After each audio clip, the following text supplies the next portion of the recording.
Silakan duduk dulu dan ceritakan tentang diri Anda. Mora berujar sambil mempersilakan Rangga duduk dengan tangan kanannya. Dia sendiri duduk di samping Alisa. Rangga mengangguk dan duduk di kursi persis di depan ketiga perempuan itu. Seperti yang kubilang tadi, namaku Rangga, lengkapnya Rangga Adiatama. Apakah itu nama asli? Selina bertanya. Kenapa? Memangnya aku harus menggunakan nama samaran? Rangga balas bertanya sambil tersenyum. Soalnya, dengan pekerjaanmu seperti ini, aku gak yakin kalau ada orang yang mau menggunakan nama aslinya. Rangga itu memang nama asliku. Aku pikir nama Rangga udah lumayan bagus, dan jika pakai nama samaran, aku gak tahu nama yang lebih bagus dari Rangga. Rangga berujar sambil menyeringai. Udah lama kau menekuni. Profesi ini? Kembali Selina bertanya. Rangga menatapnya dan tersenyum.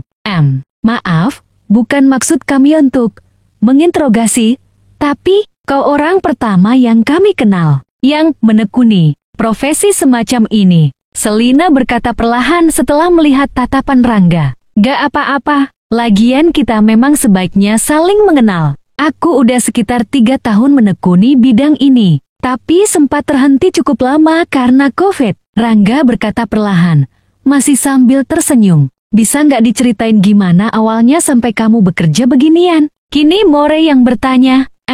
Awalnya sih nggak begini. Semua berawal ketika aku bermaksud meminjam uang ke temanku, guna membiayai adikku yang kecelakaan. Temanku itu mengatakan untuk menghubungi istrinya, yang memang punya lebih banyak uang karena punya perusahaan. Lalu, istri temanku itu bersedia memberikan pinjaman, dengan syarat aku mau memijat dia.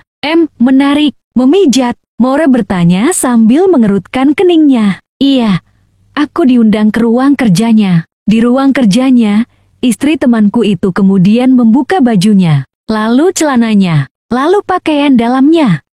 Dia kemudian meminta agar aku membuka pakaianku. Ternyata, yang istri temanku maksudkan untuk memijat itu bukan memijat biasa, melainkan memijat plus-plus. Maksudnya bermain cinta, berhubungan suami istri. Iya betul, bermain cinta. Dan kamu mau? Selina bertanya. Rangga mengangkat bahunya. Aku nggak punya pilihan lain. Aku sangat membutuhkan uangnya. Apalagi istri temanku itu sangat cantik. Ya, begitulah.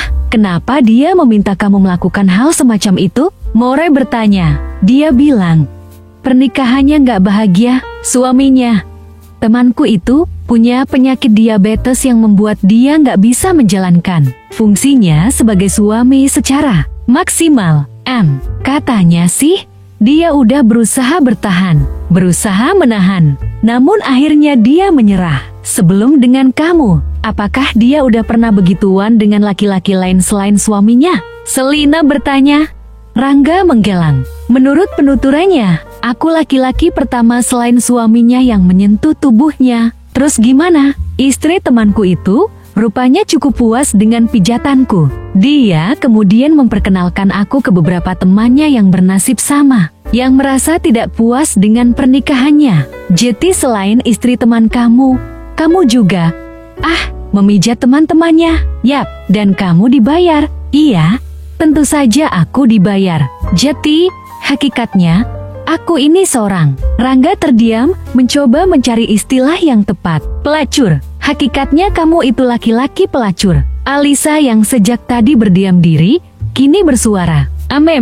Rangga kembali menyeringai. Sebenarnya aku sedang mencari istilah yang lebih halus. Namun prinsipnya, aku memang pelacur. Dan bagaimana hingga kamu kemudian berkiprah di bidang ini?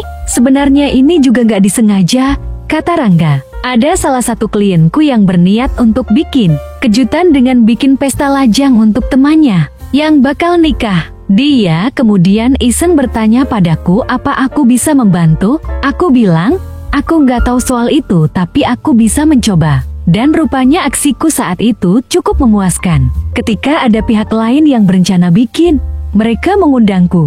Dan gitu seterusnya. Kamu berarti lumayan bagus jika ternyata sering mendapat order untuk beginian, kata More. Entahlah mbak, kata Rangga. Bagus atau enggak kan relatif. Mungkin apa yang aku lakukan dianggap menyenangkan. Lagi pula, kayaknya ini masalah persaingan juga. Setahu aku, di Indonesia belum banyak yang menekuni hal seperti ini. Apalagi pesta lajang untuk perempuan juga masih jarang dilakukan di Indonesia. Jadi rada masuk akal juga sih jika aku sering dapat orderan. Oke, udah cukup perkenalannya. Jadi gimana sekarang? Gimana kau melakukan ini? More bertanya. Biasanya aku memulai dengan mengubah suasana, Rangga berujar sambil berdiri. Dia mengambil ponsel dari sakunya dan menyentuhnya. Terdengar lantunan lagu instrumental bernada Amerika Latin. Dia kemudian membuka tas pinggang dan mengambil sebuah benda berwarna hitam berukuran lonjong.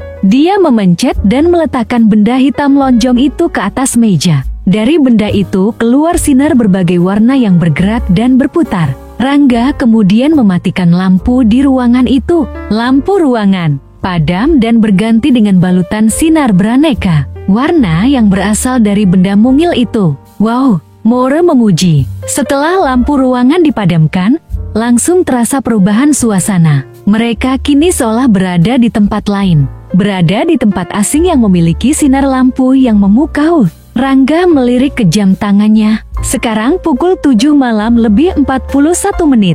Jadi aku akan melayani Mbak semua hingga besok pagi. Pukul 7.41, katanya.